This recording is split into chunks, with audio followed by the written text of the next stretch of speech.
Welcome to back my YouTube channel. Friends, आज हम बताएंगे मुख्य सेव का फाइनल कट ऑफ आपकी कितनी रहेगी।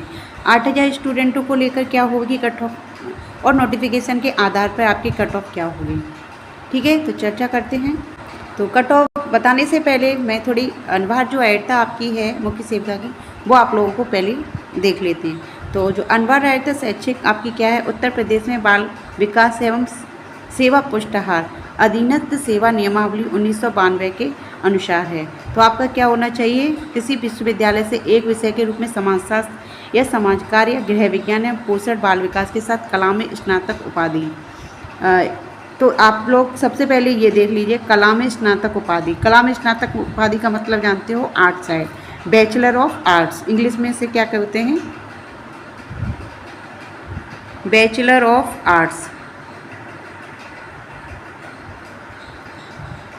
और जो आपका अब आपके समकक्ष वही होगा जो बैचलर ऑफ आर्ट्स के अंतर्गत आएगा।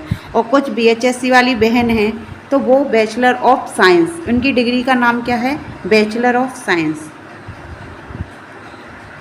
आप लोग अपनी डिग्री पर बैचलर ऑफ आर्ट्स लिखा होगा, उनका ठीक है, इनका बैचलर ऑफ साइंस लिखा हुआ है।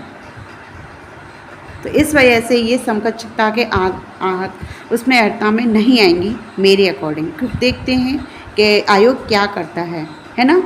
तो आप लोगों को हो गया कि क्या है आपकी शैक्षिक अर्हता।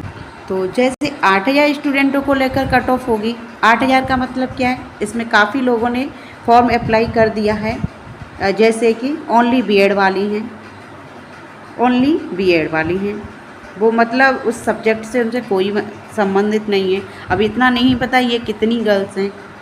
बीए वाली हैं सेकंड, मतलब उन्होंने सेकंड साल में लिया है वो सब्जेक्ट और थर्ड में नहीं लिया, कुछ ऐसी भी बहनें हैं।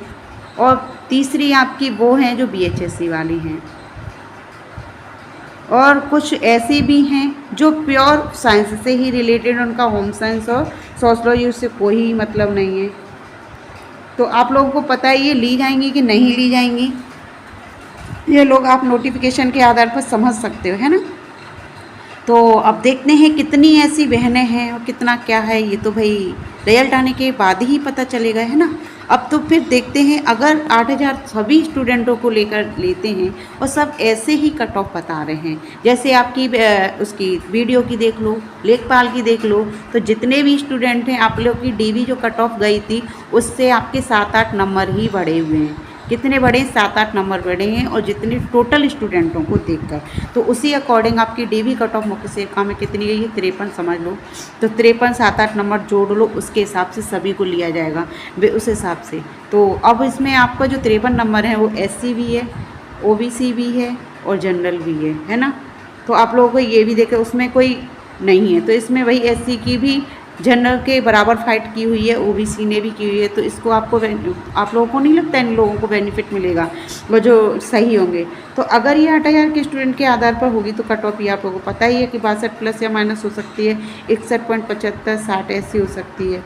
और जो नोटिफिकेशन के आधार पर होगा तो ये 59 माइनस प्लस और 58 और उसकी एससी की 57, इस तरीके से आपकी हो सकती है। ये अनुमानित है, फिर देखते हैं क्या होता है। कुछ चीज़ों को और देख लेते हैं हम, जैसे एलटी और प्रवक्ता के जो 9043 पद पर होगी भर्ती। तो इसमें भाई 9043 पद पर होगी भर्ती, तो ये बहुत खुशी की बात है आप सभी के लिए। पर लेकिन इसमें कुछ बातों को क्लियर किया गया है, वो आप लोगों को हम बता देते हैं समकक्षता के आधार पर। ये आप लोग देख रहे हो समकक्ष अर्हता पहले ही क्लियर कर दिया गया है, वही अप्लाई फॉर्म कर पाएंगे जो मतलब उसके अंतर्गत आएंगे। और कुछ विषय हैं उन पर हमेशा ही कोर्ट में भर्ती जाती है, जैसे हिंदी साहित्य को लेकर है, अंग्रेजी साहित्य को लेकर है, गणित एप्लाइड गणित को लेकर, जीव विज्ञान बीएड विषय सहित कुछ विषय हैं जो समकक्ष अर्हता को लेकर स्थिति स्पष्ट कर दी गई है। तो ये पता क्या है, जैसे कुछ स्टूडेंट होते हैं बीए में जनरल इंग्लिश ले ली, जनरल इंग्लिश ले ली और लिटरेचर नहीं ली, तो ये इस लिटरेचर नहीं ली तो ये आपका पूर्ण सब्जेक्ट नहीं माना जाएगा। फॉर्म में अप्लाई हो सकता है, पर लेकिन जब नियुक्ति आएगी तब दिक्कत होती है। वैसे ही हिंदी हम बता दें आपको, हिंदी जनरल स्टूडेंट लेगा, हिंदी आपकी जनरल लेगा और आपकी लिटरेचर भी हिंदी लेगा। और उसके साथ सामान्य संस्कृत, उसके साथ सामान्य संस्कृत, तो आपका पूर्ण सब्जेक्ट माना जाएगा। वही अप्लाई कर पाएंगे टीजीटी, पीजीटी, एलटी, जो इनका कॉम्बिनेशन ये मिलेगा। और ऐसे ही आपका गणित वगैरह में, और कुछ स्टूडेंट होते हैं उन्हें ज्ञान नहीं होता है उस टाइम पे, जो ग्रेजुएशन करते हैं, घर में नहीं बताने वाले होते हैं, तो इस चीज़ों में उन्हें थोड़ा कठिनाई का सामना करना पड़ता है। तो ये आप लोग जो आपके भाई बहन हो छोटे अगर, तो उन्हें आप ये नॉलेज दे दीजिएगा, तो आगे चल के उन्हें दिक्कत ना हो कि क्या क्या कॉम्बिनेशन होता है और किस तरीके से उन्हें सब्जेक्ट अपने लेने चाहिए, तो आगे उन्हें दिक्कत नहीं होगी। नेक्स्ट ये जो अगर पहले बीएड करने वाले को चयन में मिलती थी वरीयता, तो जो जीजीआईसी प्रवक्ता भर्ती के लिए बीएड अब अनिवार्य कर दिया गया है। सभी सब्जेक्ट के लिए नहीं किया गया, कुछ सब्जेक्ट के लिए किया गया, वो हम आगे देखते हैं और आपको बताते हैं।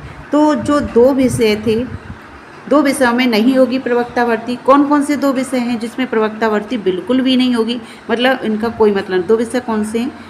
संशोधित नियमावली प्रवक्ता भूगर्भ शास्त्र है आपका पुरुष शाखा, और अभियंतर पुरुष शाखा, पुरुषों को निकाल दिया गया है। अब जो समकक्ष शब्द को नियमावली से हटा दिया गया, आप लोग स्पष्ट देख सकते हो। अब समकक्ष से कोई मतलब नहीं है, माना वो फॉर्म भर देते थे, अप्लाई कर देते थे, बाद में कोर्ट में भर्ती जाती थी। तो यहाँ स्पष्ट कर दिया गया जो है वो नीट एंड क्लीन है। और किन किन प्रवक्ता इतिहासों को योग्यता में विवाद भी खत्म हो गया है। प्रवक्ता इतिहास का जो विवाद था वो भी खत्म हो गया है। चलो इसे देख लेते हैं। प्रवक्ता भर्ती की संशोधित नियमावली इतिहास विषय को लेकर होने वाले विवाद पर विराम लगा दिया गया है। जैसे संशोधित अयतान प्रवक्ता इतिहास के लिए प्राचीन, मध्यकालीन, आधुनिक इतिहास में स्नातकोत्तर उपाधि भी मान्य की गया था। फिर अब इसमें पहले नियमावली में सिर्फ इतिहास विषय लिखा गया था। कुछ विश्वविद्यालय में ऐसे जिनकी डिग्री प्राचीन इतिहास और मध्यकालीन इतिहास से आधुनिक इतिहास को लिखा होता है, तो डिग्री धारक आवेदन पर विवाद होता था और कोर्ट में भर्ती चली जाती थी। तो इस चीज़ का आपको ध्यान देना है ना। नेक्स्ट आपको क्या देखना है, कुछ विषयों पर आपकी छूट है, ये आपके लिए अच्छी खुशखबरी है। और जो बीएचएससी वाली बहन है मुख्य सेविका की, उनके लिए काफ़ी अच्छी है। तो सबसे पहले जो बीएड अनिवार्य नहीं है, ओनली एमए हैं और बीएचएससी हैं और एमएचएससी हैं, तो वो उसमें गृह विज्ञान में उन्हें फ़ायदा मिल जाएगा।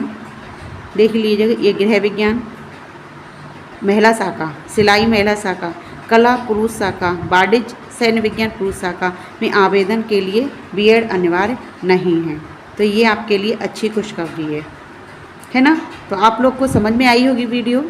आई होप, आशा करते हैं कि आपको समझ में आया होगा। और जो भी आप लोगों के किसी नंबर हैं, अगर आप कुछ कहना चाहते हो तो कमेंट बॉक्स में कहिएगा। मिलते हैं नेक्स्ट वीडियो में। धन्यवाद।